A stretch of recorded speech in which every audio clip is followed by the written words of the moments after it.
Dominique Strauss-Kahn ne plaidera pas coupable du moindre chef d'accusation, selon William Taylor, un avocat de l'ancien patron du FMI.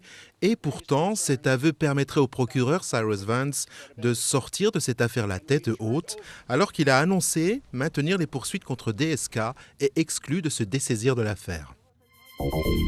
Les rebelles libyens progressent vers la capitale, soutenus par les frappes de l'OTAN. Ils se sont emparés de Goualich, un hameau à 50 km de Tripoli. Objectif des insurgés, Bir el Ghanam et Garian, deux verrous stratégiques pour le succès de l'offensive lancée mercredi. Claude Guéant ne décolère pas après un rapport de la Cour des comptes mettant en cause la gestion des forces de sécurité en France.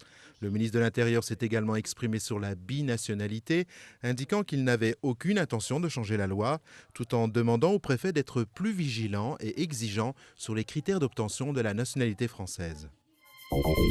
La pluie n'y change rien, ils sont là. Des milliers de fans massés au cœur de Londres pour l'avant-première mondiale du dernier Harry Potter.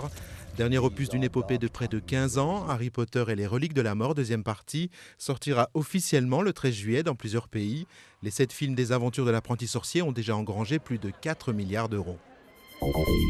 Une découverte digne d'un opus d'Indiana Jones, un trésor estimé à plusieurs milliards de dollars trouvé dans les souterrains d'un temple du sud de l'Inde. Des milliers de colliers, de pièces et de pierres précieuses, à l'abri depuis 140 ans, une trouvaille qui suscite les convoitises. Une centaine d'hommes armés sont déployés autour du temple pour protéger le butin d'une valeur de 22 milliards de dollars selon une récente estimation.